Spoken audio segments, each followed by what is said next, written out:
Jacinda. So well, Bill.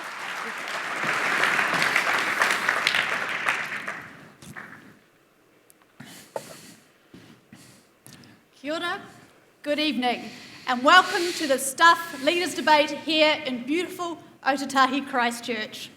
It is a tremendous evening today, and what a fantastic energy we've got here in the room. Welcome to you all.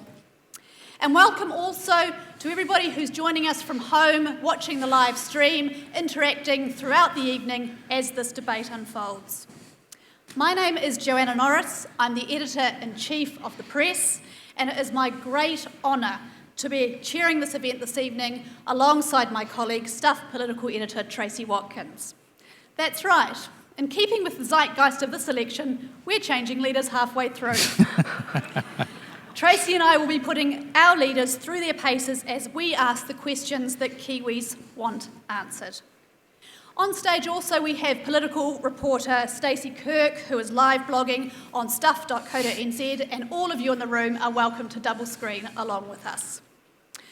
But this debate is not about us, the journos. The Stuff Leaders Debate is all about these two, the two people who believe they have what it takes to lead the next government as Prime Minister of New Zealand. They, of course, need no further introduction, so please join me in welcoming again the two leaders, National Leader Bill English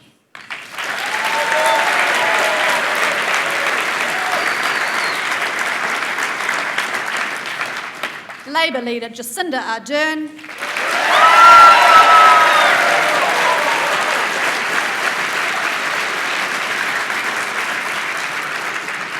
and welcome to you all. Now, for the duration of this campaign, our teams of journalists right across the country have been testing the mood of the nation. And tonight, we will pin these two down and ask them the questions that will help you decide who you want to lead this country. Early voting starts on Monday, and there are just 2 weeks to go before the official polling day. So the answers the leaders give tonight matter. Their mettle and capacity to think quickly on their feet will be tested in the rough and tumble of this debate, as it will in the House when they earn the right to represent us. The Stuff debate is live, it's raw, sometimes it's raucous, but so too is politics. Who will win tonight's debate? New Zealand, you be the judge. I now welcome our two leaders to give their opening statements for 3 minutes, and I will be counting. First up, Bill English. First, can I acknowledge the people of Christchurch who've done a fantastic job of resilience and rebuilding the city, and you will have the most modern city in Australasia in just the next year or two as the rebuild is completed. You're part of New Zealand's success. You're part of New Zealand's success. But what matters about that success is a well-performing economy, which is acknowledged even by all the political parties, is the difference it makes to individuals, families and communities. Yesterday I was in Invercargill at Aurora College. This is at the south Invercargill, and a lot of those kids have had a hard life getting through school. And I was able to talk to those young people, and particularly the kids in the Services Academy, and I was impressed by their honesty about the efforts they were making, about the background they had, and about the way that they were changing their lives. And I was able to say to them that they have the best opportunities in a generation as they leave that school. And as I visited other businesses around Invercargill, I saw that. The timber processor investing $20 million, upgrading higher value content, exporting around the world, and they were looking for young people. And I hope they were going to get those young people from Aurora College. Just as I visited businesses here today in Christchurch, exporting around the world, really smart ideas like how they're testing equipment and vehicles that come from other countries. Last night I ran into a woman out here on the street who said, "What are you going to do for small business?" Well, you see, our policy is all about turning the ideals into practical compassion and support and encouragement for business. So I told her, on the 1st of April next year, small businesses will be able to opt out of the provisional tax system into a monthly tax payment system. Depending on their profit, either they pay IRD or IRD pay them. And she said, that will change my life because I worry about provisional tax. If I'm a successful business, I don't have the cash when I need to pay the tax. Well, this is all part of a New Zealand in a strong position. And if we keep moving, those kids at Aurora College will have the opportunities they deserve. Well, the choice is emerging, isn't it? As we get through the campaign, now the stardust is settled, you're starting to see the policy, and you're being asked, as an alternative to successful New Zealand, you're being asked to vote for a committee that will decide everything after the election. Well, I'm saying to superannuitants who worry about the land tax, people on the average wage who will lose $1,000 a year compared to our tax package, young people for whom social investment is now showing a path to the future, they can't afford to trust it all to a committee and 7 new taxes. They have a choice to vote for New Zealand building on our strong position, taking the advantage and the opportunity to deal with challenges that we've known for years we can crack into. Water quality, social inequality, poverty, like the objective we set to reduce child poverty by 100,000.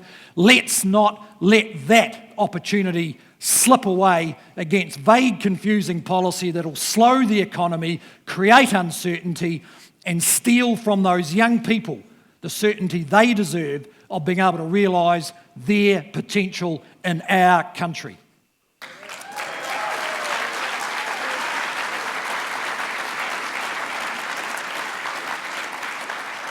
Thank you, Bill English. Jacinda Ardern. Thank you very much. And I want to start by thanking the press and staff for holding this debate, and of course all of the readers who have taken the time out to join us here this evening for another important instalment in this election campaign. I won't take my full 3 minutes. I think you'll hear quite enough of us over the next 90 minutes.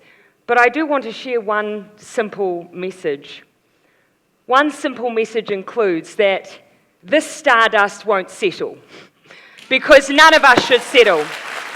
None of us should settle. Christchurch shouldn't settle. New Zealand shouldn't settle for anything less than taking on head-on the challenges that we face this election. And we have a choice this election. The choice is between risk and hope, because there is risk attached to the status quo. There is risk that we will continue to have home ownership out of reach for the next generation. It's already the worst it's been in 60 years, and if we continue down this track, it will keep getting worse. There is risk that our rivers will get dirtier, because we know after 9 years, 60% of our monitored waterways aren't safe enough to swim in. There's risk if we continue to underfund our health services, and I do not need to tell Christchurch what that means. You know well enough what underfunded health services mean, especially for mental health. And there is risk that we'll continue to have schools who, in this area, for instance, have children learning in halls instead of classrooms. There is risk that we will stagnate in the rebuild because there won't be a genuine partnership between central government and local government in Canterbury. There is risk with the status quo. But there is a choice, and we can choose better. And none of choosing better risks the stability and growth of our economy. Not if we plan, not if we set out exactly what our goals are. We can build a partnership with Canterbury and central government to accelerate the rebuild, because that's what we need. We can invest in health and education if we choose to do things like cancel tax cuts. We can clean up our rivers. We can clean up our rivers within a generation, and we can do all of that whilst maintaining growth in our economy by investing in innovation and investing in skills. We can tackle New Zealand's issues head on, but it will take a change in government. That's why I'm asking for your support on the 23rd of September. We can do it together, so let's do it together.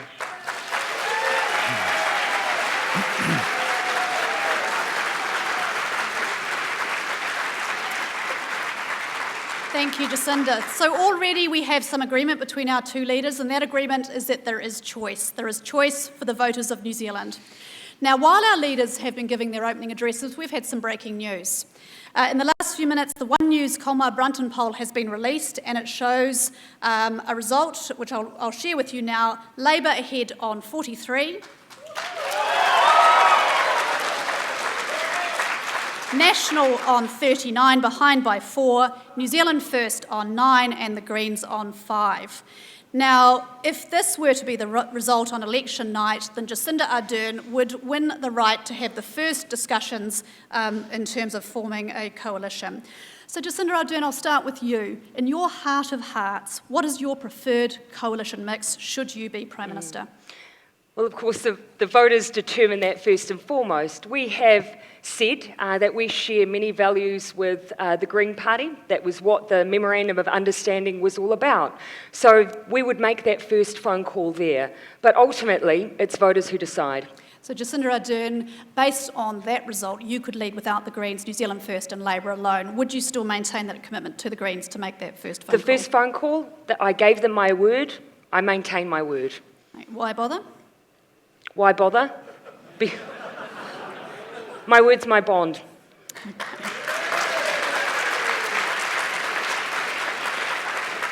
Now, again, based on that poll result, you couldn't govern alone with New Zealand First. You would need, with the Greens, you would need to speak to New Zealand First. So if you were to successfully form a government with Winston Peters, which ministerial post would you offer up? Oh, well, I know which ones I've excluded, and the role of Prime Minister is off the table. Quite keen on that one myself. And we've also said the role of Minister in Finance, particularly given how important it is, obviously, as a cabinet position, is also off the table. Beyond that, we're running into hypotheticals, and so that's something that you would leave to negotiation. Okay, well, let's talk about those hypotheticals. Winston Peters, Deputy Prime Minister of New Zealand. Again, we're leaving that conversation for after the election, but I haven't ruled it out. Okay. Do you think you've got anything to learn from Winston Peters? Oh, look, someone who's as seasoned as Winston Peters, there's plenty to learn from. We've been in coalition negotiations with him before, and I would point out we've had successful coalition agreements with New Zealand First before. And I've worked in a government under Helen Clark where that has happened, so at least I have that experience working with that political party, and we can do it again in the future. Okay, well, certainly New Zealand will be the judge of that. Bill English, are you worried? No, not particularly, because as we get closer to the election, people are starting to see with some clarity the choice. And they haven't had a choice, a real choice for a long time. So we're seeing more people than ever engaged in this election, and actually more focus on policy and plans for the future than we've had in other elections. And we have every confidence, actually, that with the strength of New Zealand's position, with the success the economy is demonstrating, and the debate about how to use the proceeds of that. We've just posted a $3 billion surplus, which is pretty good from where we started 7 or 8 years ago. The debate about that is a good, strong debate. It's going to be about whether we need more taxes or not. We certainly don't. Whether we can actually reach right into the core of our most difficult social problems, whether there's a practical plan for lifting the quality of water. These are debates we enjoy having. We certainly do, and that's what tonight is all about, Bill English.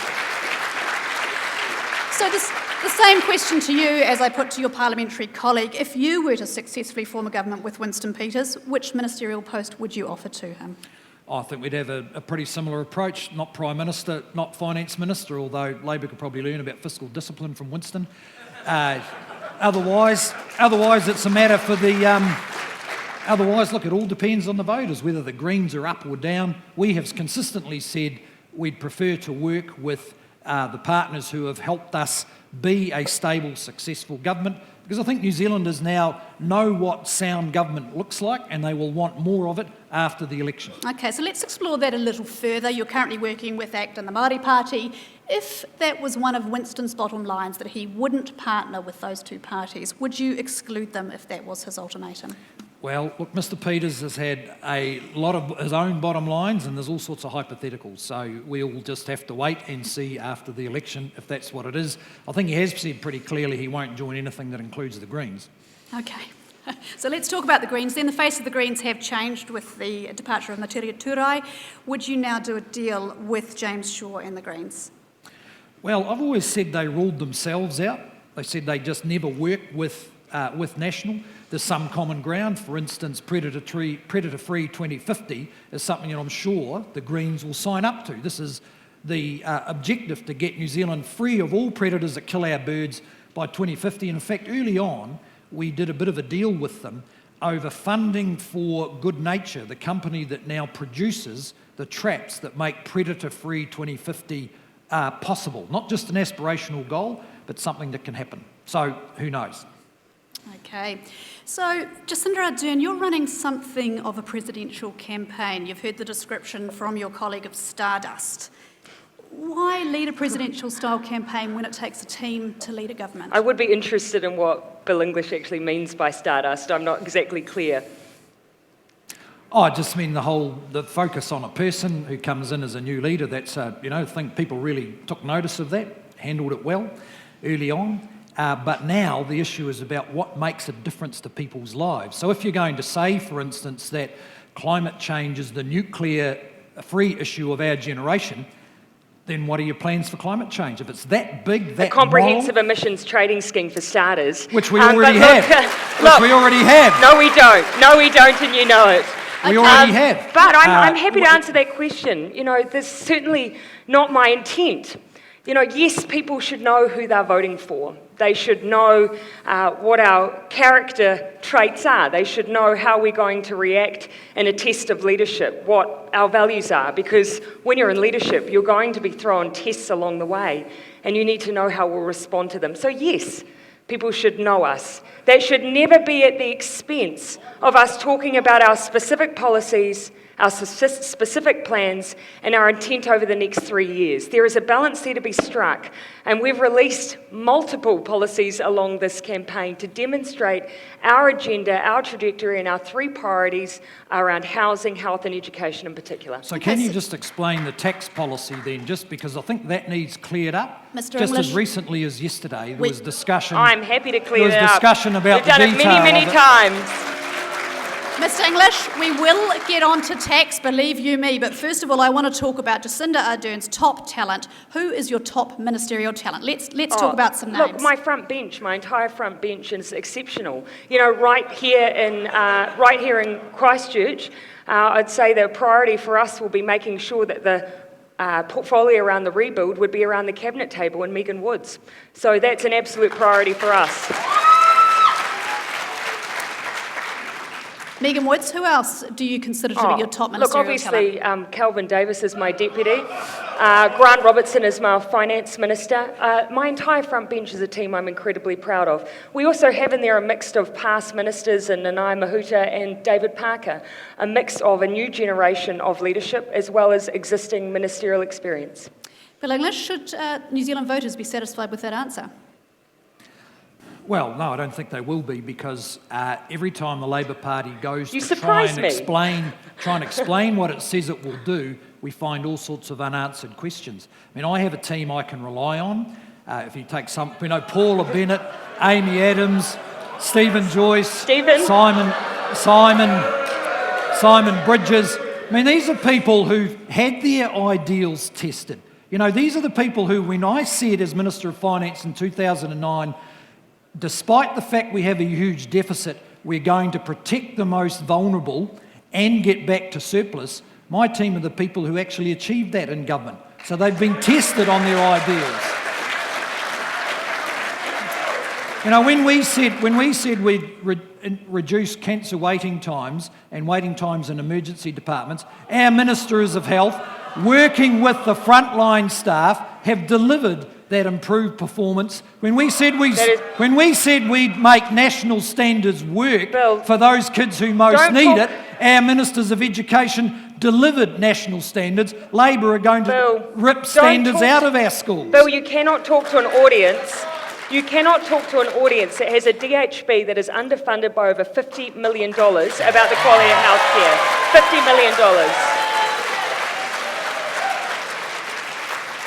Well, I just went and looked at the billion project rebuild of Christchurch. And I must say, the staff in Christchurch DHB, Canterbury DHB, have done a wonderful job of what is now 6.5 years of disruption. Yep. They've provided world-class service while that whole hospital, Those number of staff are hospitals has been world-class. rebuilt around them, and they deserve our gratitude. They do. They deserve our gratitude. They deserve our gratitude because the staff at the Canterbury DHB are heroes because of the resources that they are operating without. They are operating without full funding and full support. Yep. Now, we will come back to Canterbury later in our session, but you talked about Stephen Joyce and the role that he has played in your cabinet. I'm glad you raised that because we do want to have a little bit of a talk about truth and trust. So let's start with that fiscal gap that we've been hearing an enormous amount of over the past week, the $11 billion hole. Stephen Joyce identified it. The economists seem unable to find it. This morning, your finance spokesman said on national radio that you agreed with him that that hole existed. Do you stand by Stephen Joyce, Bill English? Oh, yes, I do. And what everyone agrees with now is what's come out of the discussion. How? So what we found out is that Labor's fiscal plan includes something quite unexpected that the public have not been told. 2 or 3 years of budgets where there's no new money Bill, outside was health. Stephen Joyce correct? Outside health On the and $11 billion, education. was he Outside correct? health and education. Yes, he was. Was he? Outside health and education. Who agrees with you? No, well, there's Who agrees with 10,000 you? there's 10,000 people who work in the police agrees with who you? want to know where the money is going to come agrees with from you? for police pay rises. Because Grant Robertson has now had to say he'll run 2 or 3 years of budgets where there's no new money except health and education. if I may. I have done that. And it's in the depths of a depression you do it Bill? because you have to. But when you've got surpluses, Bill, it take a makes breath. no sense. Take a breath, Bill. It makes no sense to have a budget. Take a breath and let's No, come back to the question. It makes no sense to have a budget where there's no money for vulnerable children increases, no money for more Bill. police increases, no money for conservation. This is tens of thousands of New Zealanders delivering those Bill. public services. Okay, Bill English, Jacinda Ardern, he's right, isn't it? Is a zero No. budget realistic? No. It is a zero budget. We took the numbers from pre-FU. So if you're saying Labor's in that position, National is in that position too. No, that's not First correct. Of all, No, it's listen to absolutely your own correct. listen to your own team. It's absolutely correct. Secondly, was Stephen Joyce correct on the $11 billion? Yes, Because that's- if you continue to maintain that, you're maintaining a lie. No, that's the best If you estimate. continue to maintain That's- that, you're maintaining a lie. And that Okay. is misleading voters, and it is wrong. And That if is this the is a best matter estimate. of trust, Okay. this is a matter of trust. No one has come down on your side of the argument. We have multiple economists, independent people who have said you are wrong. Who agrees with you and Stephen Joyce? They Who? all agree that there's Who 2 or agrees with 3 you? very tight This is a budgets. matter of trust. Oh, so are there? This is are a matter there, of okay, trust. Okay. I agree. I agree with the numbers. Here's the question, though: is it correct, as your spokesman has said, that there's 2 It's or a 3 matter of budgets trust. where outside of health and education there's no new money? Is that correct? It's a matter of trust. No, You is have that misleading correct? voters. Is no, that correct? it is not correct. It is not correct. It is correct. No, it is not. What you Oh, are so saying where's is all the money coming incorrect. from? We have taken the numbers from pre-FU. We have absolutely costed everything that we, including population growth, including inflation. Have you done the same? Your Have team you have done let- the same? Your team have let you down. Absolutely because what not. the numbers show, and Your the team economists have agree, lied. The economists agree. Okay. I've done 8 budgets. I know how it works. The economists agree. We have the best run public finances in the world, and I'm telling you, I agree with the economists that what they've said about Labor's budget, 2 or 3 years with no money outside of health and education, is odd. It's the wrong policy at the wrong time. It's probably maybe not what their leader intended, but it's what her team have delivered Incorrect. for her. Incorrect. Okay, I want to move on. I want to come back to the topic of information for voters. Jacinda Ardern, many of your policies are broad brushstrokes with promises of greater specifics post-election. Detail matters to voters, Jacinda. What assurance can you give the people of New Zealand that if you are voted in as Prime Minister of New Zealand, there will be no nasty surprises under Labour? Look, on any subject area that you care for me to speak on, I can give you a large amount of detail, any single one. The only one where we have allowed ourselves the room in government to make sure we're doing everything that we can on home ownership and fairness is the tax working group. Every single other policy, we have provided an extraordinary amount of specific detail, including a plan around how we pay for it. So I'd be happy to answer any questions on any of the specifics you would like. Now, we will get to tax, we will get to housing, but first of all, I want to talk about the environment. Sure. We're here in the South Island, one of the most beautiful parts of the world, a stunning natural environment. So let's talk about the environment. Bill English, can we in good conscience continue to market this country as 100% pure? Yes, we can. Because it's at the core of our international brand and it's at the core of our values as Kiwis. And I reckon we are smart enough to be able to continue to grow our economy, to be providers of high-value food to the world and raise our water quality. And that's why we have spent the last 6 or 7 years in the Land and Water Forum, intensive work, including with Canterbury Regional Council, achieving first, we've now got a national system for measuring water quality across every significant waterway in New Zealand. Hasn't been done before. Measures phosphorus, E. coli and nitrates. So now we can see when we're making progress.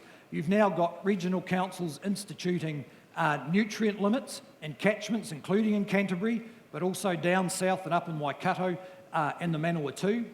And they're working away on how we're going to deal with community by community, the choices about how to raise water quality.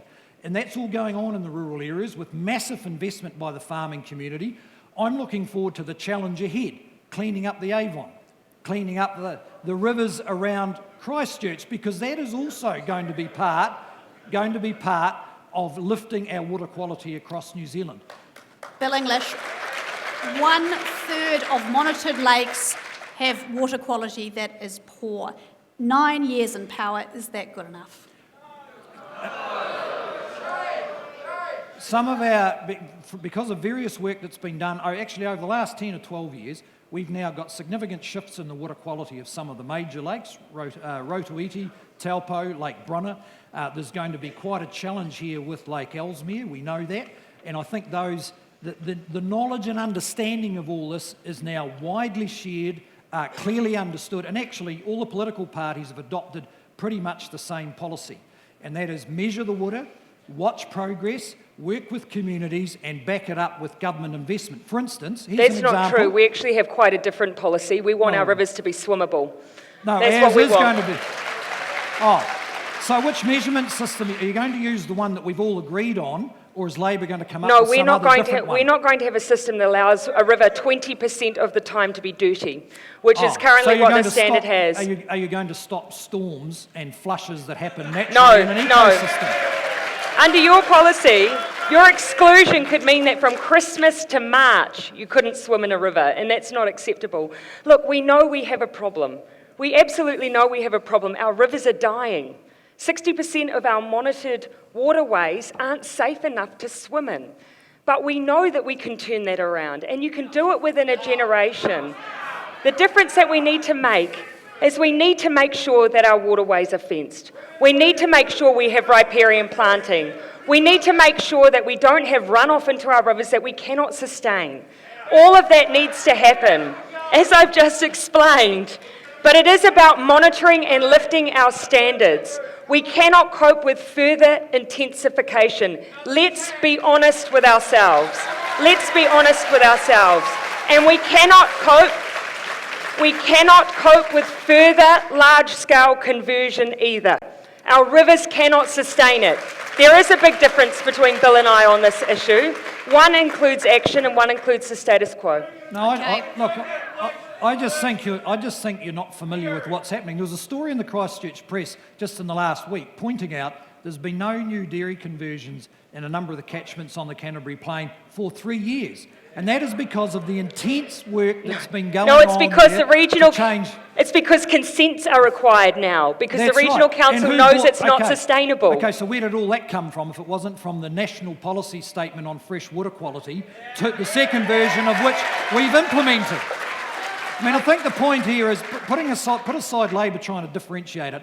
Everyone has settled on basically the same approach, and we have got some challenges ahead. It's a critical strategic issue for New Zealand because we don't want to give away our high-value food production.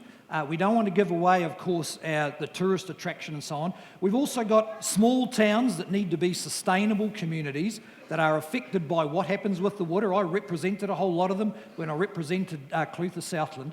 So we've found a Kiwi way of balancing, changing the management practices, and that has to be done by the farmers. That's who manages the environment, that's who loves it, that's who lives off it, that's who's passing it down the generations, with the quite reasonable public expectation that water quality is high. We are underway. It's been Let's 9 not years. throw it all up It's in the been air 9 to years. start again. It's been 9 years. Yes, This is and too of hard little, work. too late. Too Nine- little, well, too late. You just don't know what's been happening, that's all.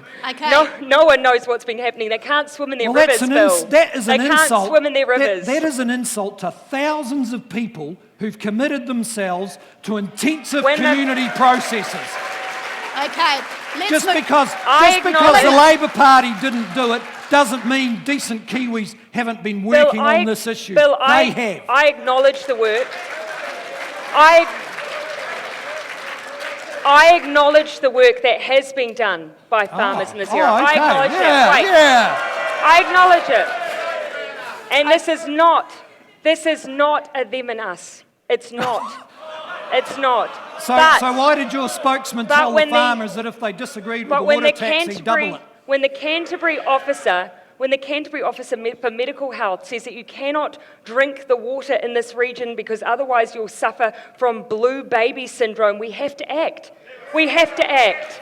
We have to do things differently. Okay. So you just don't know Let's about move the on, action. Bill English. Jacinda Ardern, you've described climate change as the nuclear-free moment of our generation. What on earth does that mean?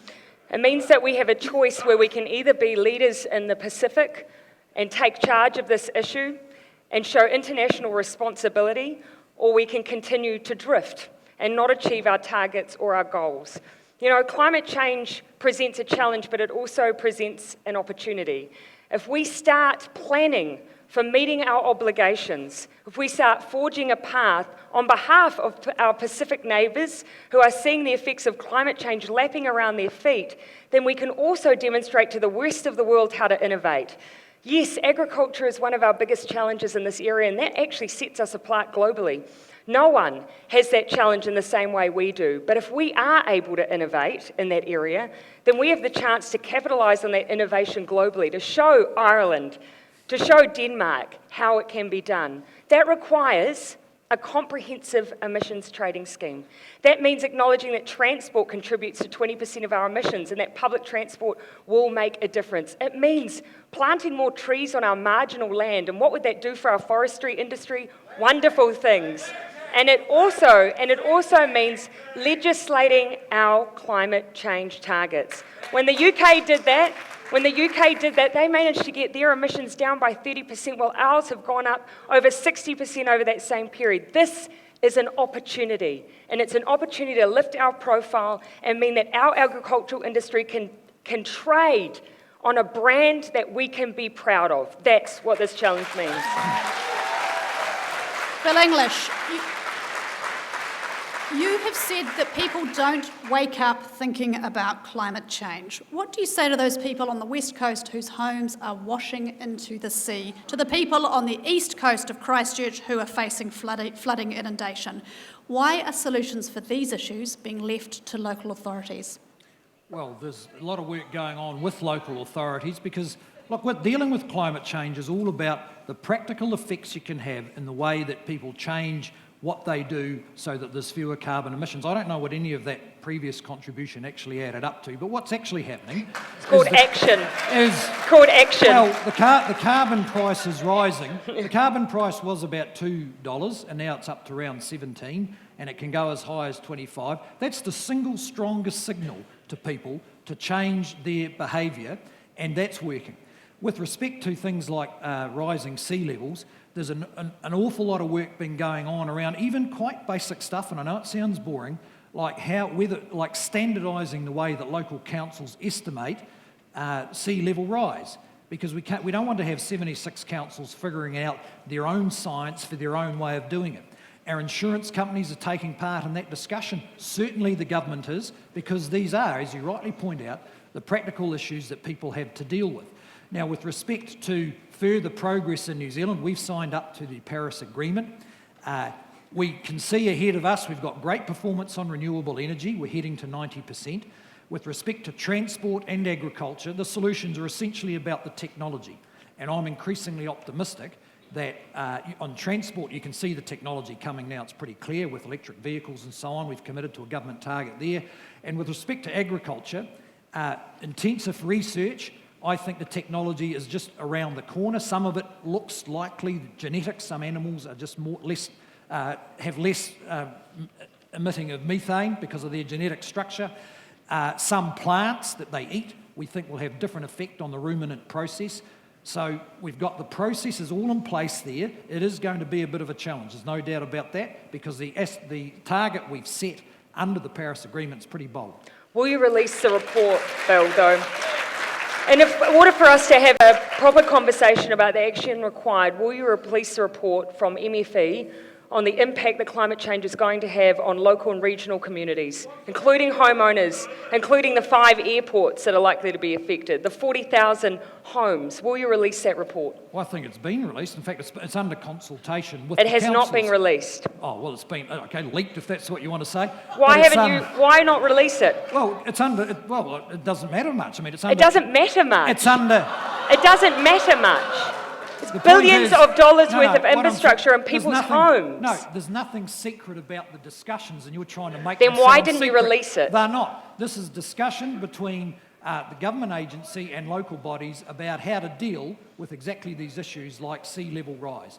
That's a pretty open discussion. I don't know. If it's open, why was it not released? These are people's homes. Because it's being consulted. These are people's homes that are going to be affected. Well, as part of the process of partnership, partnership with local councils is about a relationship of trust and secret, and they are consulting with local government about the report so that they can both go to the public with something that's going to make some sense. I mean, government just putting its view out invites disagreement and differences with local government. We want to get a common approach with this difficult long-term issue so that homeowners and others can see government knows what it's doing. The insurance industry is certainly paying a lot of attention to these risks. It's just a civilised way of proceeding with difficult issues. A civilised way of proceeding. Now,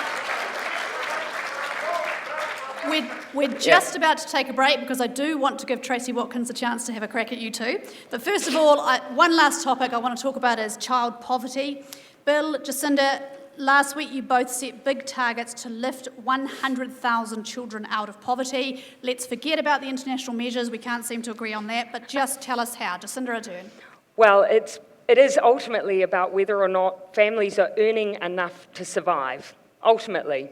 That's what poverty is all about. It's about your ability to put food on the table, to provide for your kids, and to have a decent standard of living. Some of the things that make the biggest impact on that is whether or not you can afford your home. We have to make sure that housing is affordable. Crack down on foreign speculators. Close tax loopholes, build houses, and don't sell 2,500 state houses in Canterbury. That will make a difference. Secondly, instead of tax cuts and giving $400 million to the top 10%, a families package that means that 70% of families in New Zealand, low and middle income earners, are better off under Labour. That's what we designed. Thirdly, most of the kids living in poverty are living in poverty from 0 to 3 years old. So we designed Best Start. It's $60 a week for low and middle income families who have kids at that earliest stage, that most vulnerable stage, and we know every child in poverty is benefiting from our families package because of the way we designed it. It's targeted, it will help child poverty. Thank you, Jacinda Ardern. Bill English. Same question. Well, I was pleased to see Labor respond to the challenge when I set the target of a 100,000 child reduction. Well, You saw it all on live TV, but I'll tell you what really matters here. I'll tell you, 2 steps. 1st of April next year, the number of children in poverty under the OECD measure will drop by 50,000, 30%. That will happen. That is legislated. Step 2, if we can keep the economy on track and we can manage the government finances carefully, in 2020 we can have another go at that again. That would be fantastic, because you can't, if you want to reduce the poverty, you've got to increase their incomes. I have to say, if you're worried about people's incomes, you don't go and tax them more, particularly if they're on the average wage. No one's proposed that. And here's step 3. No one's proposing that. Here's step 3, which is the most challenging bit, but it's our mission. No, I'll tell you what it is. There's a whole lot of people who are in what's called persistent deprivation, and that is a product of 3 fairly clearly identified factors now: long-term welfare dependency, family violence, and serial offending. So we got 20,000 kids. We've got 20,000 kids in New Zealand with a father in prison. So what we're doing with social investment is digging right into that hard core, because you know what we need to do there? We need to work with those families one by one, and we're getting some real success. For instance, today, 50,000 fewer children woke up in a benefit-dependent household than 5 years ago, because we work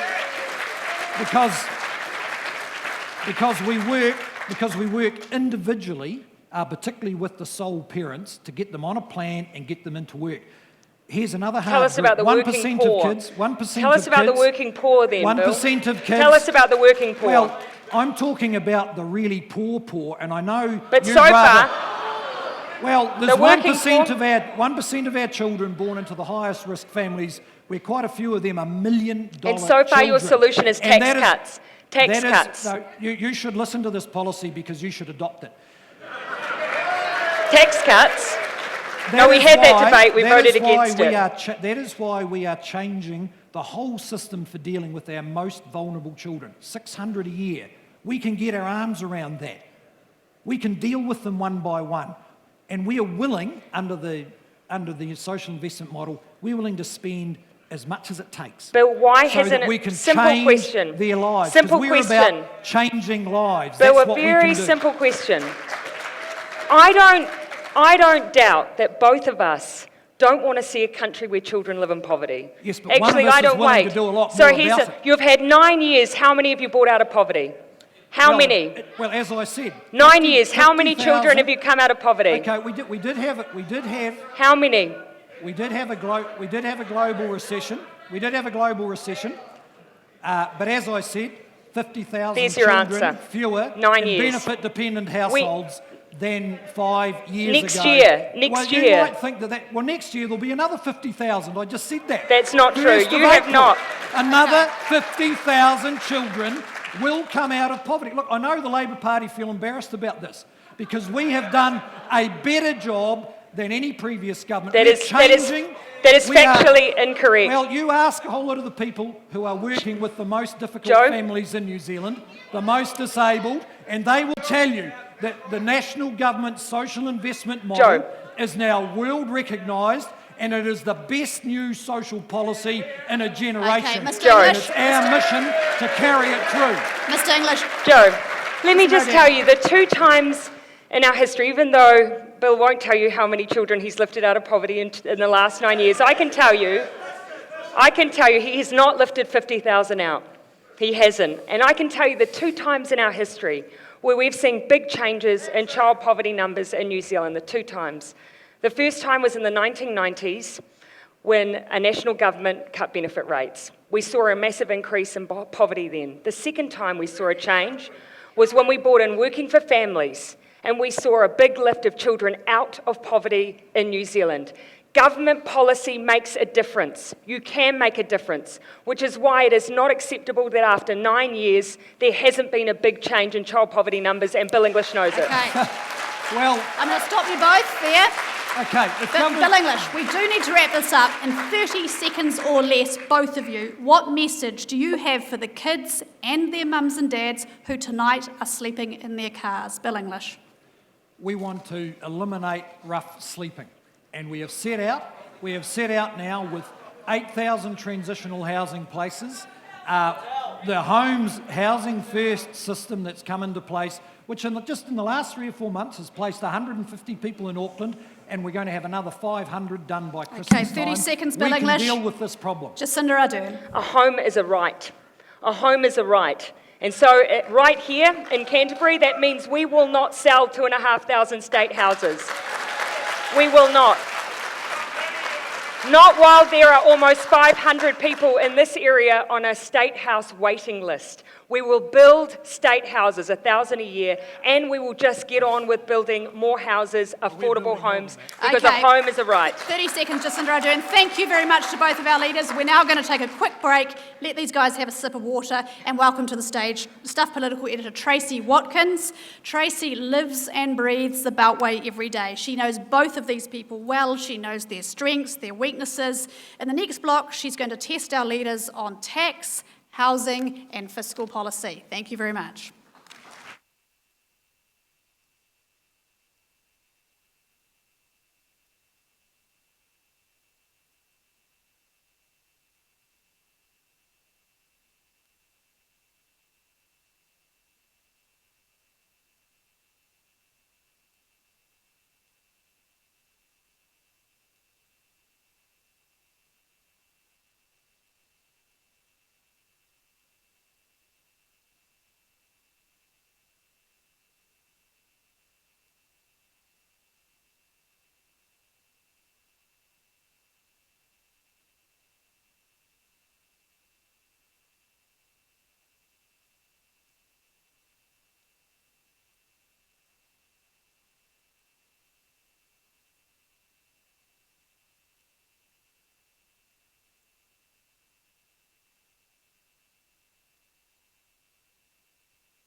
Okay.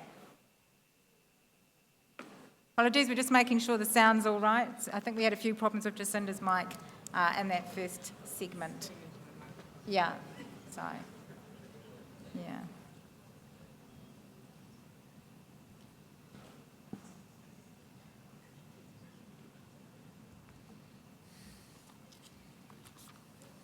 I know, they've all gone quiet now.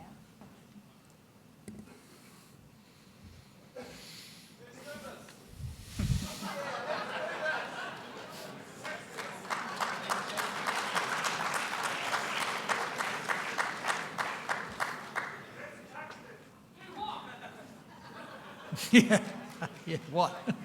Sorry, apologies, we just want to make sure that sound is right so that no one's disadvantaged on this occasion.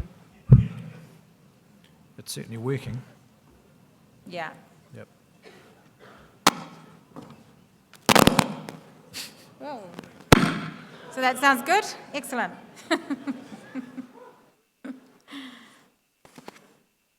I feel like I'm in the lion's den, actually. That was a very fiery first half, so.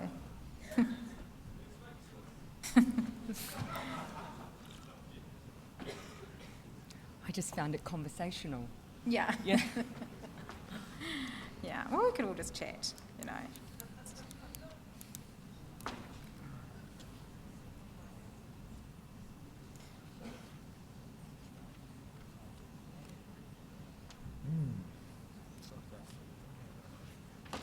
Well, Bill, you've lost your speech notes. I think I'll grab them. Yeah. I don't know if any of you have been following the live blog, but Stacey Kirk has been basically doing a blow by blow.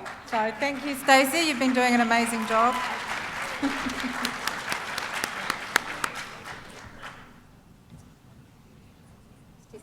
Jacinda, can you test your mic? Test, test, test. Okay. Testing. Testing? Sounds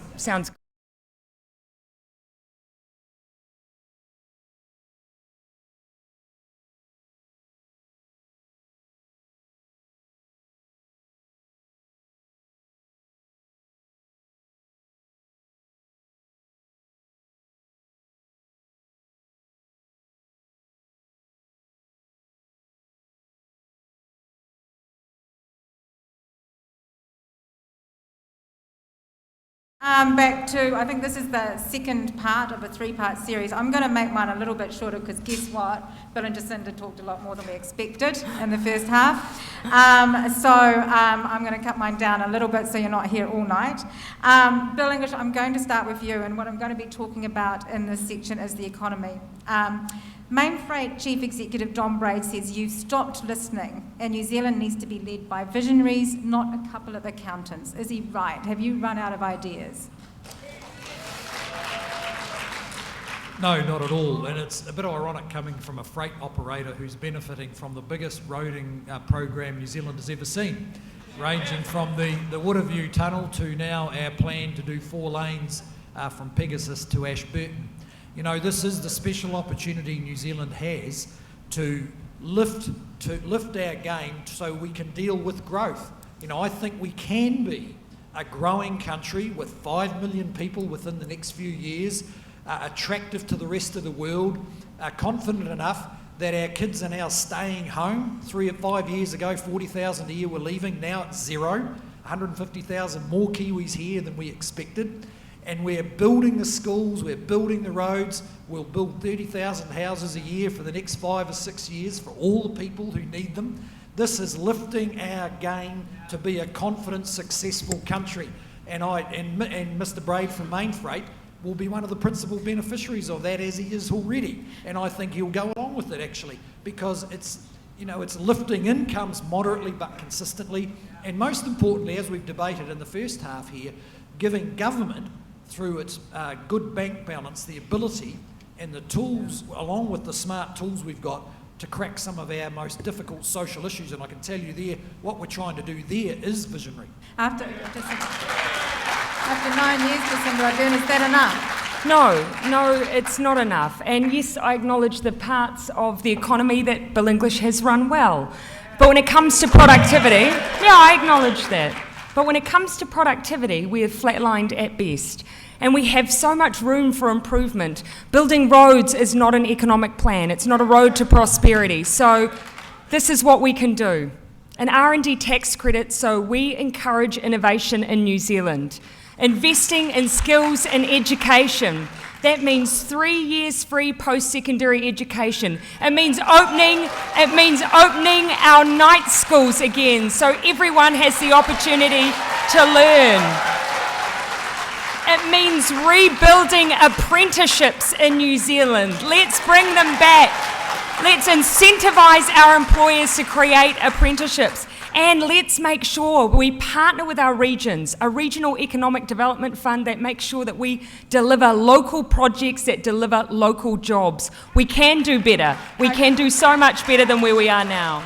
There's been a lot of talk in this campaign about vision, but I do have to ask you, what is your vision? Because have you brought any new ideas to the election campaign, or are you just recycling Labour ideas absolutely. from before? Absolutely. But my vision is an economy where everyone prospers, where people feel the benefit of economic success. Clearly the people over here weren't amongst the 2/3 last year who got a pay rise that didn't keep pace with the cost of living. Because those people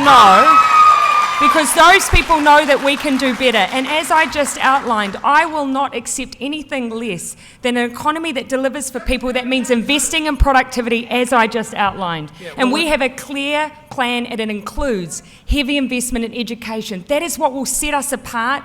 That is what will prepare us for automation. It is what will make sure that we are the entrepreneurial country we feel proud of.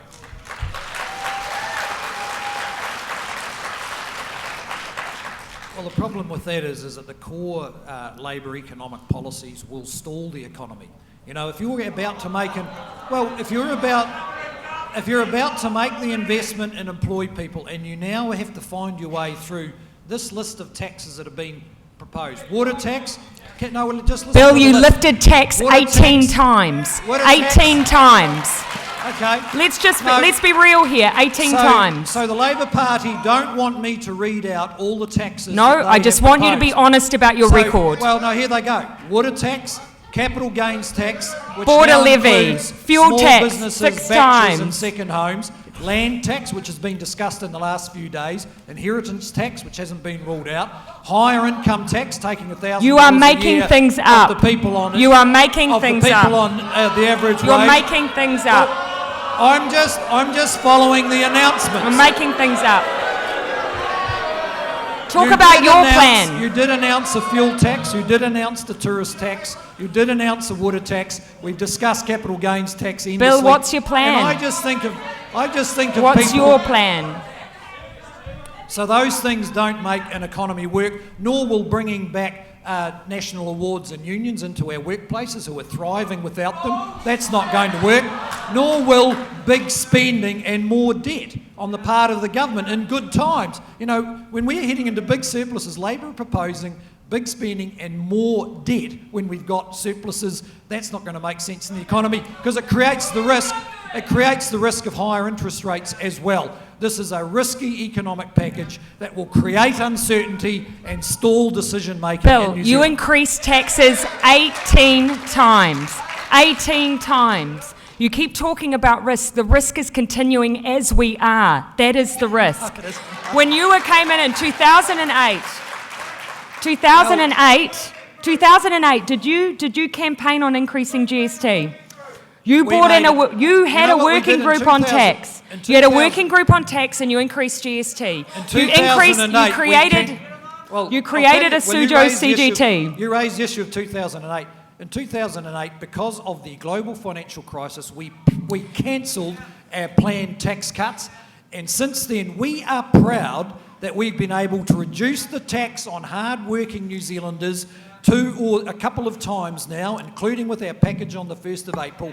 So people on the average wage, which has gone up $13,000 since 2008, will, on the 1st of April next year, get to keep $1,000 extra of their own. We think that's important for them. Jacinda Ardern, let's talk about some of those taxes. Yep. Will you rule out a land tax? I'm saying to voters that I will not accept. I will not accept a housing crisis under my watch. Let her speak. So I will look at all of the options, but the family home is off the table. The land under the family home is off the table. What I am focused on is making home ownership within reach for the next generation and making sure our taxation system is fair. It is that simple. Okay, why don't you go into... So I'm willing to will out any land tax that affects the family home, yes. Okay, why won't you go into the election seeking a mandate on a capital gains tax, which Labor did do last time, and that was rejected Yes. by voters? Yeah, no, we absolutely did in the past. Things have changed since then. The government brought in... Now they're not sure. The government brought in a pseudo capital gains tax. It did. And I'd ask, Bill, did you do that because of the housing crisis? Because that's why I'm doing this. And that's why when I'm in office, I will undertake that work. And that will take a bit of time. But we'll have then about a year, possibly, before we implement anything that will have a chance to have any effect. And voters will have a chance to tell me whether they believe I have done the right thing or not. You get to decide. But one thing I'm very clear on, I do not accept that I will have that information in front of me and just sit on it for 3 years without acting on housing affordability. When I'm leader, I will make sure I do everything in my power to improve the housing crisis when this government hasn't after 9 years. So, English, isn't Jacinda Ardern right that you did nothing till the point where house prices reached an average of $1 million in Auckland? Is that a measure of success? Well, it's a bit rich saying nothing happened in Christchurch. 30,000 new homes have... 29,000, I exaggerate. 29,000 new homes have been built in Christchurch. House prices are flat. House prices... Well, the government was heavily involved in that. We bought 5,000 or 6,000 houses in the red zone. We shortcut all the RMA processes with the urban development plans that allowed 30,000 houses, 29,000 houses that have now been built in Christchurch. We've taken those lessons and applied them across the country, and that's why in Auckland prices are now flat to falling, as they have been in Christchurch for a couple of years. The next thing, the houses are going to get built. The next thing is to get the people into them. So over the next 3 years, 60,000 people will use the KiwiSaver Home Start package that gives them a grant from the government to help them with their deposit. 30,000 already have. 60,000 will over 60,000. It's nothing to do with the Labor Party. It's our policy. 60,000 will over the next 3 years get into those homes. They will be built. Here's a question. Today I went to the acute services block. 40% of that workforce comes from overseas. Labor are going to slash immigration. How are they going to get houses built if we can't let those builders in that project go and build homes in Auckland? And did you build houses for them? Have you built enough houses for them as well? Look, we acknowledge that we need... rents are falling, so there must be enough. We acknowledge that we need that skills. We acknowledge we need those skills to build the houses that haven't been built under your government, to build the houses that have not been built under your government. We're in the biggest construction boom this country has ever seen. Over the next few years, we are going to build in New Zealand, and we should be proud of this, 3.5 times Hamilton. That's what's going to happen in New Zealand, and we're all geared up for it. We've got the rules changed. We've got the supply chains in place. The builders are working hard now on getting the costs down, and that's including a government program on government land, just in Auckland, to build 35,000 houses on the land there that is so inefficiently used. We're right into this. This is happening. Okay, and if we keep going, it'll certainly be able to follow through. Okay, I'm going to move on now to economic record. Bill English, you're campaigning on your economic record. So why do you're campaigning on your economic record? You say this is an election about risk. Yep. Why do we have a housing crisis, a health crisis, an environmental crisis, and an infrastructure crisis? Isn't underfunding of all this where your surplus comes from? No, I don't agree.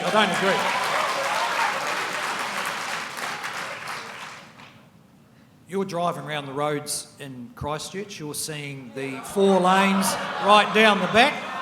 You're seeing 1 billion of schools, 1 billion of hospitals being built in this city. That is being the same sort of thing is happening, well, not on that scale, but some smaller scale things happening right across New Zealand.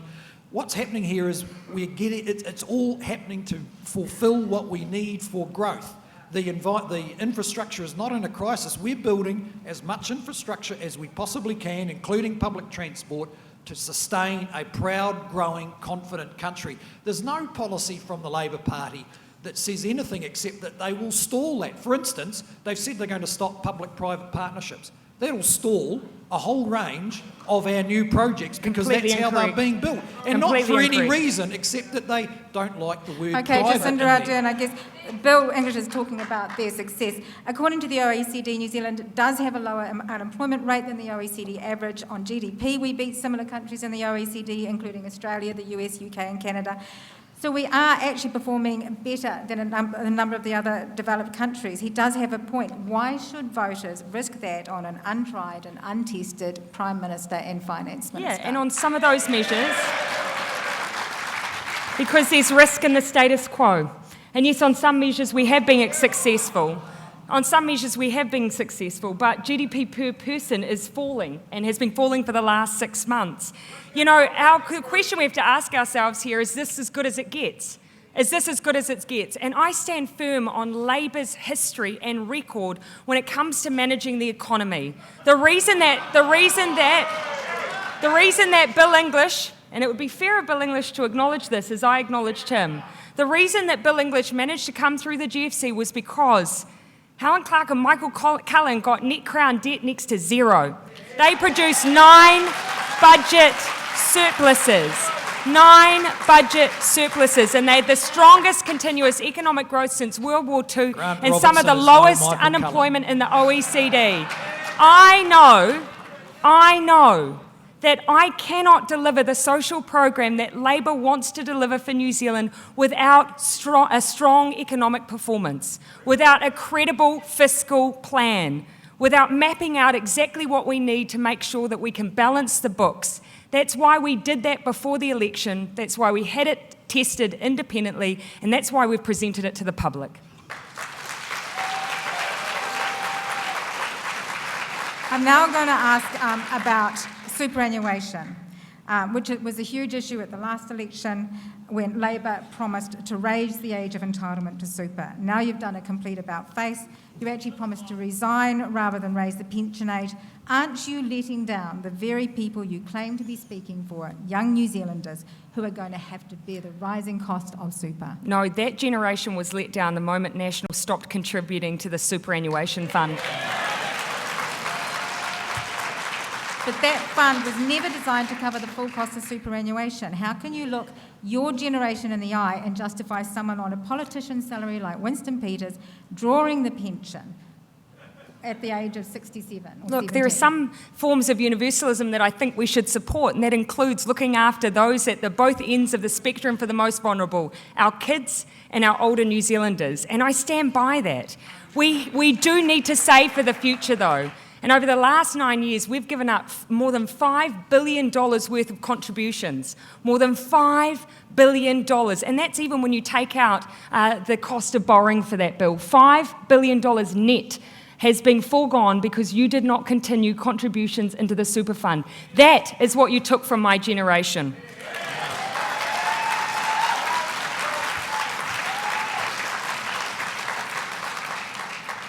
We just took the view that it didn't make sense to borrow it and invest it on Wall Street. That's right. So we've kept debt down, and that's the gift to the younger generation. Is despite the fact that we've spent billions rebuilding Christchurch and had a global financial crisis, we're one of the few developed countries in the world where debt is now starting to decline. When in places like the UK, it's 3 times the level that it is in New Zealand, and that isn't an intergenerational problem. So we've fronted on the super issue. We've allowed a 20-year lead-in to increase the age of entitlement from 65 to 67. Even then, people aged over 67 will spend a quarter of their life in retirement. The good news is that because our economy is bigger than we expected, particularly because a lot more older people are now working, well past the age of 65.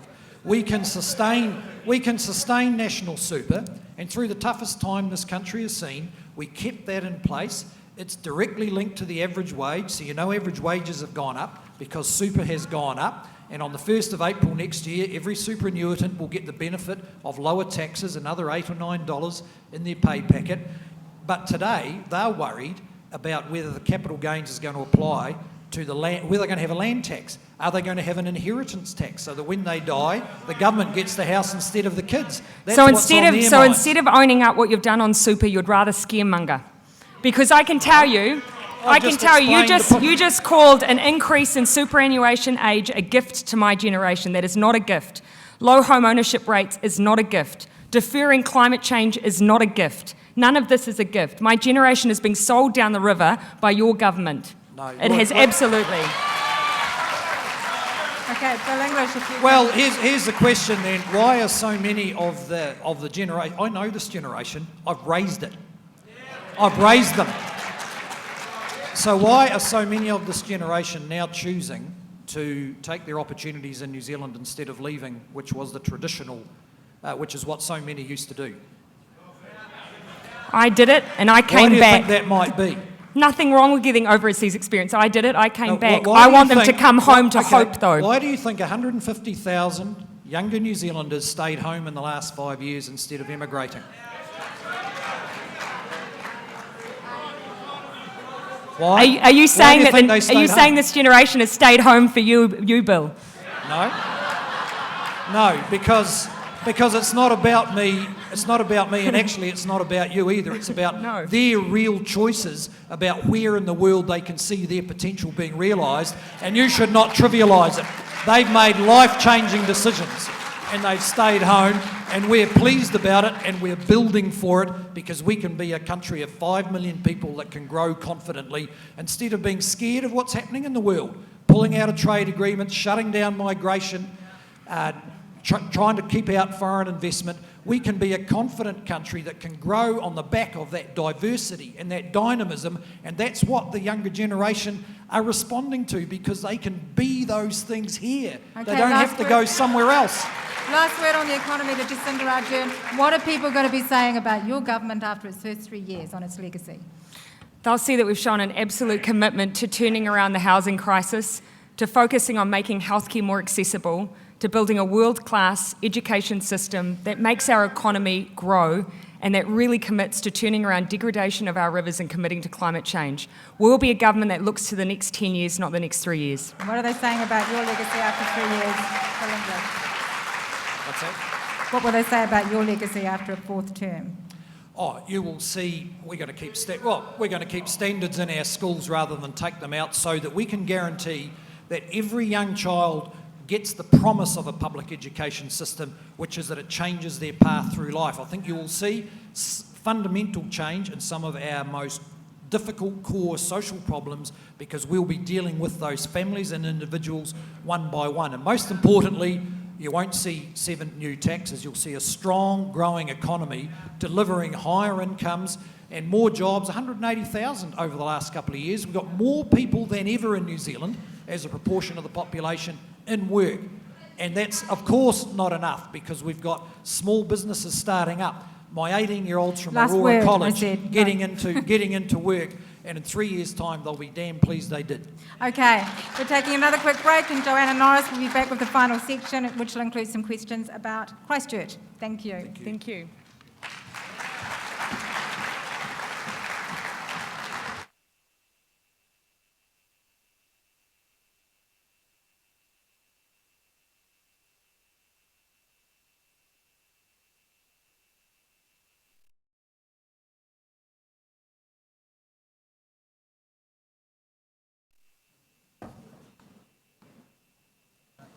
Good to go?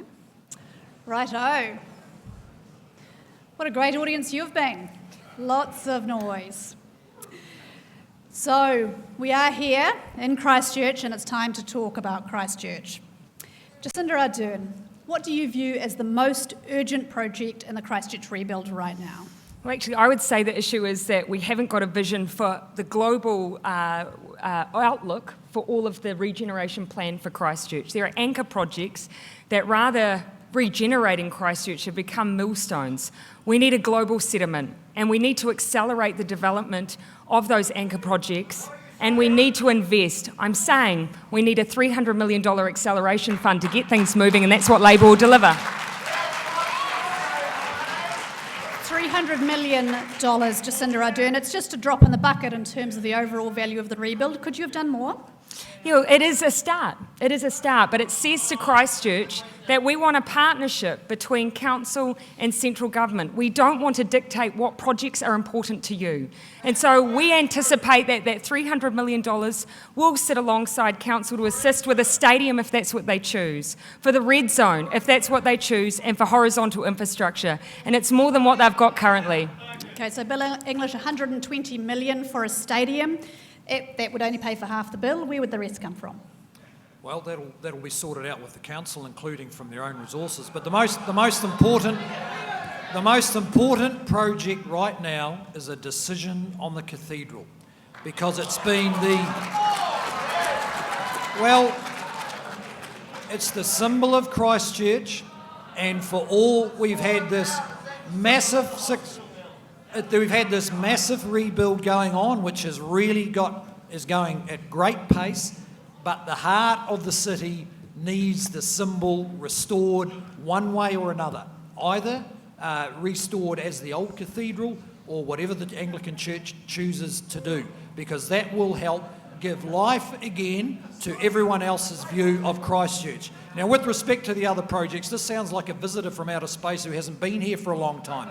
The contracts, the large projects, have been intensively negotiated. Contracts are signed or they're under construction.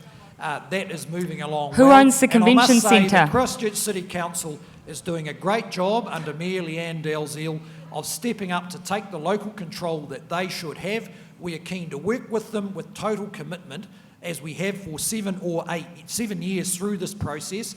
But we'll commit to everything we need to do, but ultimately it's the council who should be running the city, and that's where we're going. Joe, what I will say is that Bill's right, I'm not from here, which is why I'll fundamentally do things differently. We've got to work together. That means stopping the war that your government has waged on the Canterbury District Health Board for a start.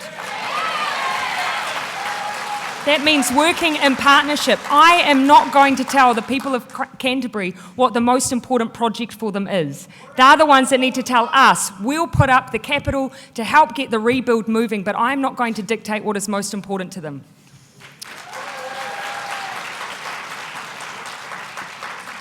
Bill, you indicated that it was the City Council's job to find the gap to pay for the rest of the stadium. Are you encouraging the City Council to consider selling down assets? Look, it's a matter for the City Council. There's a lot of ways that stadiums around the world have been funded. We've made a strong commitment on top of the value of the land. Happy to keep haggling about it, as we have done over 1,000 issues over the last 7 years, with the spirit of goodwill, and that is why Christchurch is internationally recognised as such a successful rebuild, because the scale of it is bigger than any other urban natural disaster you will find anywhere. And it's been remarkably successful in the circumstances. So happy to keep talking with the council. Jacinda Ardern, who should finish the job? This rebuild is not complete. Who needs to finish the job? Labour, with council. Look, for those. But can I just finish though? You know, there is a lot of discussion about infrastructure, and we can talk about the importance of the acceleration fund, and particularly the importance of what happens in the red zone. That was people's homes that we're talking about there. We can talk about all of that, but actually it does go beyond that infrastructure. We won't be done until we make sure that the mental health and well-being of Canterbury is cared for too. And there hasn't been enough of a conversation about that, you know. So that is just as important as the conversation we're having now, and that's being a part of the rebuild that has been neglected. Okay.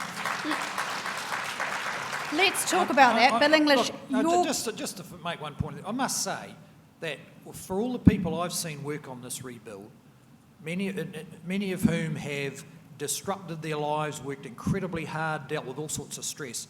It must feel a bit odd having someone turn up as a politician and say, oh, it's now up to the Labor Party to really do the job properly. Actually, this job has been done incredibly well. People deserve a whole lot of credit. But they need a partnership, Bill. I absolutely accept that. That's where the rebuild's been happening. That's the heart of the rebuild. But it needs credit. Give them some credit for what they've done. It needs a genuine partnership, and that's what we're offering. So a genuine partnership. There's been no partnership. That's ridiculous. Well, tell me what you have to. Tell me why. Tell me why. How do you think it all happened? Tell me, Bill. Tell me why, Bill. Tell me why you announced just this week investment in mental health in Christchurch. Just this week. When a business plan was put to you last year and you sat on it till 2 weeks out from an election. No, that's not okay. Because this is going to be an excellent new mental health service, and it's going to service the whole South Island, actually, not just Christchurch.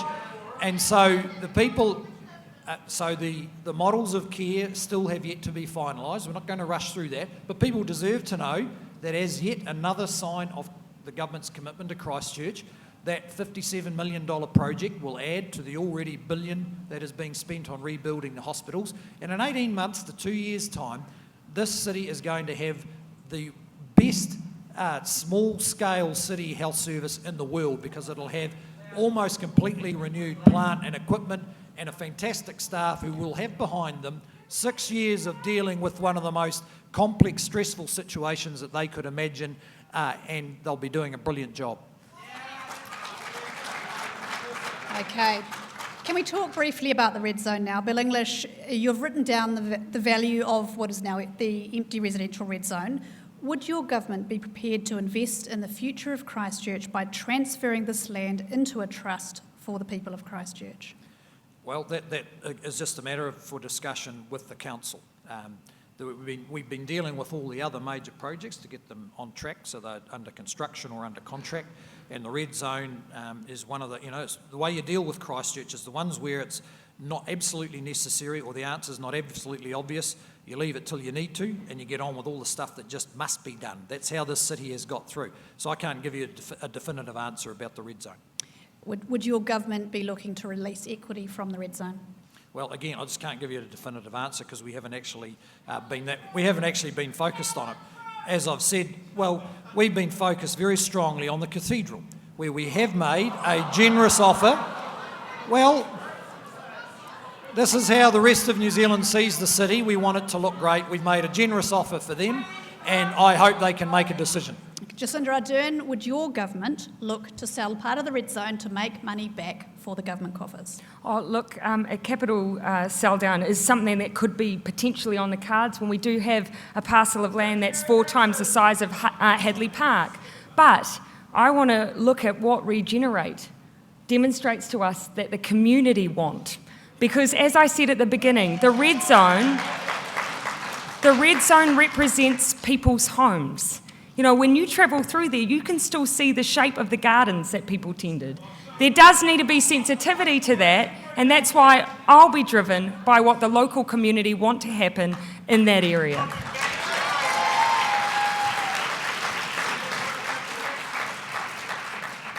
The local community want something to happen in that area, but there is no money. Leaders, where is the money coming from? That's what the $300 million acceleration fund is all about.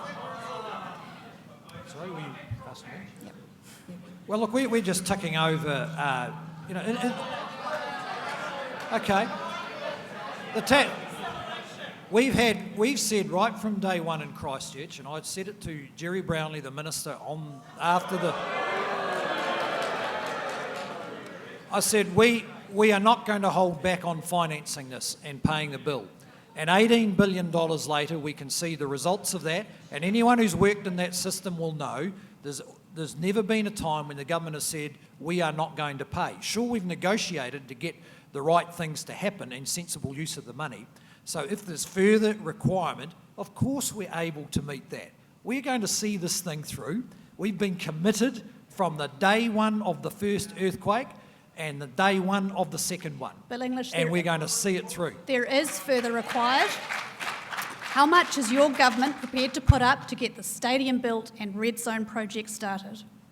Well, I'm not going to give you a particular detailed number about that. We put up the 120 million for the stadium on top of the other value that's in there, and of course there's going to be discussions about that, but that now means that there's real choices about what sort of stadium to have, and I have to say we're dealing with that sooner than we expected to, because the council and the government can see that it's going to be really important.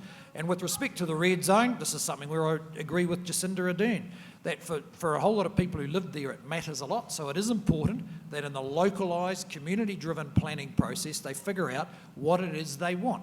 And the government will be there to support it, as we have every single day since the earthquakes happened.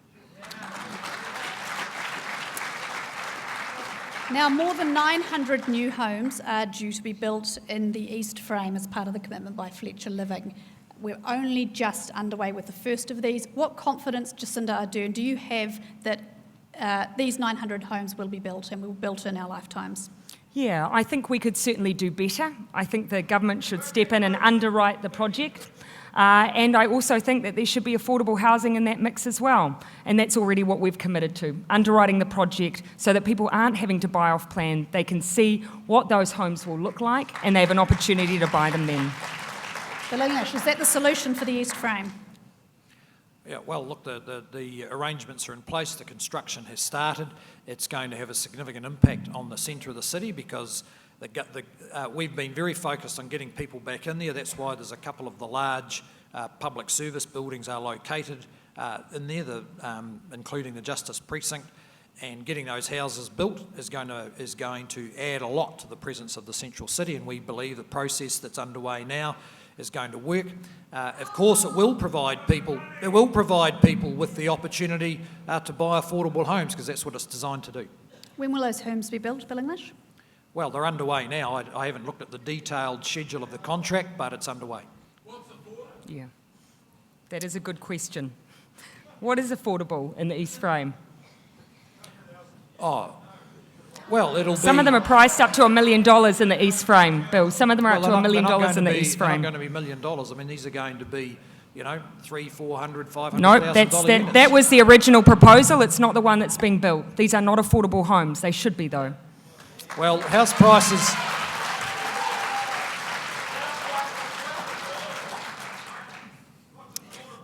Okay, let's move on. Jacinda Ardern, Bill English has talked about the future of Christchurch Cathedral. What do you want to see happen when Synod votes this weekend? Yeah, and we made a really deliberate decision that we wanted to give this space to Nikki Wagner and to the government to find resolution on this. Because we do want resolution on this. There is no doubt that the cathedral really does sit at the heart, but it is holding up the development of the central city. We need resolution. And our view was that the minister wanted the space to work through that, and we gave it to her. What way are you urging Synod to vote when they vote on Saturday? Sorry, what was that? Which way are you urging Synod to vote when you vote? I haven't urged the Synod to vote in any way. We do want resolution, though. What we need is acceleration in the central city, and so that does mean I'm hoping that we'll see resolution after that vote this weekend. Bill English, have we been ambitious enough for Christchurch? I think up to now, yes, and the question for Christchurch now is how, as it comes out of the rebuild, it's going to sustain the brilliant advantages it now has, and that is the most modern city in Australasia. It needs to support that. It needs success out on the plains, because that is a big part of the Canterbury economy. And I think we've got real ambition about that we believe we can support that economic aspect of Christchurch and get high quality water. What I see developing in Christchurch here is a very positive dynamic around growing businesses. I'm visiting them.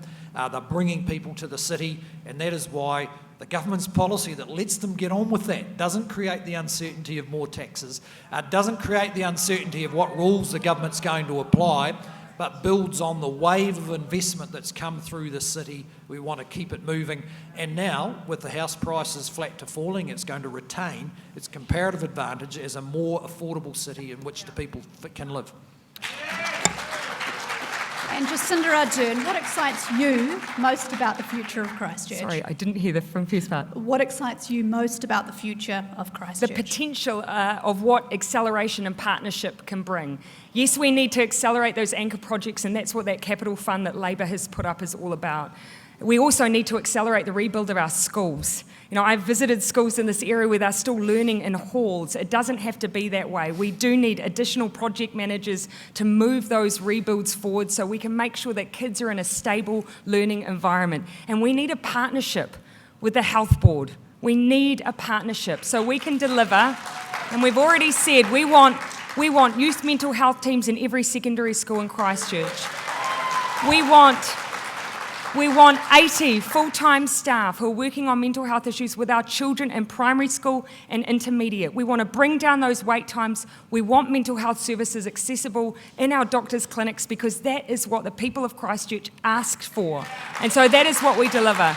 What excites me is the potential of if we get all of that right. And I've heard the Mayor talk about the Garden City evolving and becoming a place of innovation that can demonstrate to the world what it means to be a leader on environmental issues, for instance. That is the potential that this city holds if we have a partnership and we deliver it together.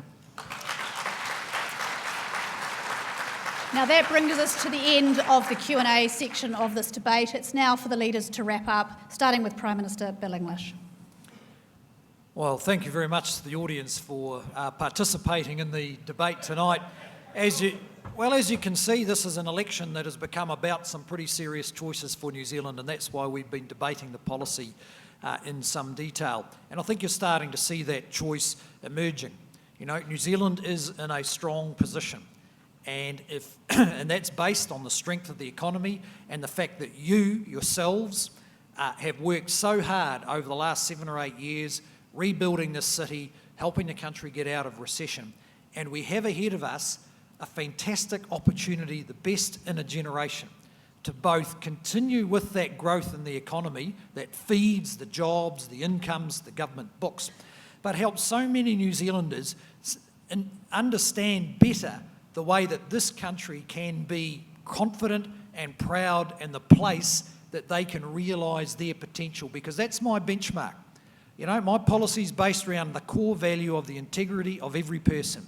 And every person in this community deserves the opportunity to realise that potential, whether it's people with disabilities and a program enabling good lives that will give them choices they've never had, the young people that I talked about at Aurora College, or the innovators in the innovation precinct here in town. That's what we're building for. That's when we're a positive, growing, dynamic country. Now you're seeing some choices. The choice is poor economic policy from the Labor Party that will create uncertainty, stall the economy, and make it hard for people to make the decisions they're about to make. That will certainly slow us down. And actually, poorer social policy as well, where it's just spending money. Well, they just want to spend a lot of money. They're not focusing on the results for the people. What will actually change the lives, and that's why we have social investment, because that's about changing lives, changing the trajectory people are on, having an impact that'll count for 20, 30 years, like the program I announced yesterday for people who've been on the unemployment benefit more than 6 months. So there's your choice. You know, we can have the dynamism or we can have the uncertainty and the slow economy, which will sap the resources, make us less able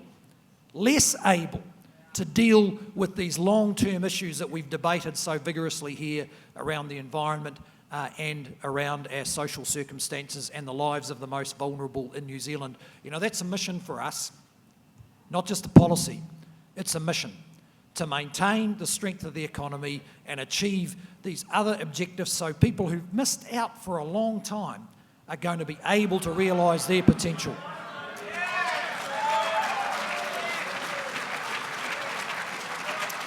Thank you, Bill English. Jacinda Ardern. Look, I'll be brief. You've seen tonight 2 passionate politicians, and I don't question Bill English's passion for New Zealand, I don't, but we have very different objectives for the future. You've also seen tonight a very passionate audience, and I thank you for that. Our economy has been growing, despite 18 increases in tax by National. But it has left too many people behind. It has left too many people behind. I want to rebuild a country we can be proud of, a New Zealand that we know we have the potential to be. And on the 23rd of September, that is our moment and our opportunity. It is a decision, though, between drift, which is what we've been doing for the last 9 years, and every single social issue that Bill English brought up, he has had 9 years to tackle. It is a decision between drift or for finally deciding to do things differently and to take action. So my message to you, if you want a place to call home, if you want your kids and your grandkids to have a place to call home, if you want to genuinely tackle child poverty and make sure every child grows up with hope and opportunity and a warm, dry home, if you want every school, particularly the schools down here who are still waiting for their rebuild, to be the best school possible and for there to be opportunity for lifelong education and learning, because that is what transforms our economy. If you want world-class healthcare and for doctors' visits to be cheaper, if you want clean rivers, if you want action on climate change, if you want a strong economy because there is a plan for a strong economy that includes improving productivity, if you want jobs and growth, then this is our moment. This is our moment in time to change the history for New Zealand, to take action on the things we have been drifting on, to make a difference. We can do it together. We will do it together. So let's do this.